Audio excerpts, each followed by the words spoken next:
Dilluns 13 de gener.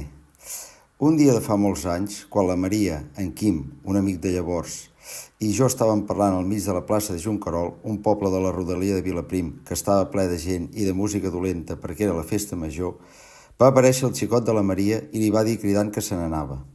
La Maria va contestar-li que molt bé. El noi va desaparèixer i, al cap de 5 minuts, la Maria es va posar a plorar i també se'n va anar. Llavors, justament llavors, jo hauria d'haver sortit darrere del meu amor platònic. Si ho hagués fet, segurament l'hauria trobada plorant recolzada en un cotxe aparcat en un carreró i li hauria dit que no plorés perquè no valia la pena i l'hauria abraçada i ens hauríem fet un petó tan gros com aquesta puta fantasia que de tant en tant encara em pessiga. Es pot dir que vaig conèixer la Maria quan, el primer dia de tercer de batxillerat, en quedar desaparellats vam decidir seure junts. Abans d'aquest dia només havia sigut una companya de classe. Després, me'n vaig enamorar amb tota la maleïda intensitat que et proporciona la maleïda adolescència. La Maria festejava amb un subnormal. Faig servir aquest mot perquè ara ja només és un insult. Quan jo era petit, en canvi, ningú no deia disminuït psíquic.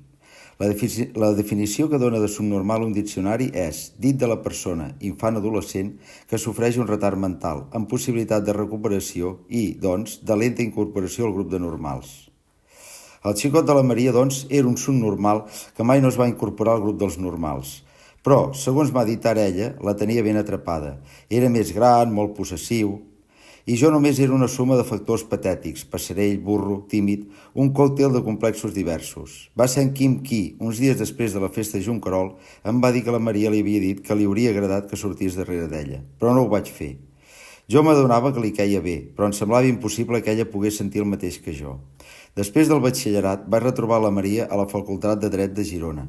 Tots dos havíem passat un any sabàtic obligat perquè no havíem pogut entrar a la facultat quan tocava, per culpa de dos professors nefastos que decidiren putejar-nos. I llavors sí que li vaig dir, clar i català, que l'estimava, però ja no hi va haver res a fer. Recordo perfectament aquella trobada.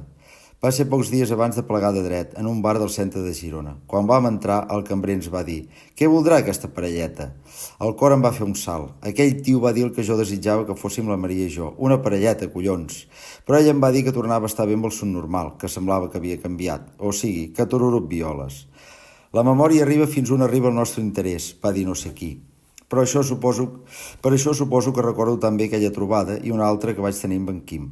L'amor per la Maria i l'homosexualitat d'en Quim deuen ser els fets més impactants de la meva adolescència. També em sembla que hauria de recordar el primer porro i, en canvi, el meu pobre cervell no n'ha quedat cap rastre. Això sí, recordo molt bé la primera ratlla. Va ser en un concert de Rosendo, a Girona, i, com sol passar, en el primer intent vaig expirar en lloc d'aspirar i vaig fotre mitja ratlla de coca en l'aire.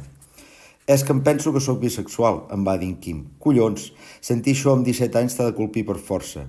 Va ser a la Comporta, el pub que tenia el lavabo més freqüentat de Vilaprim. Si et fotia les restes que quedaven a sobre els vàters, podies acabar a urgències.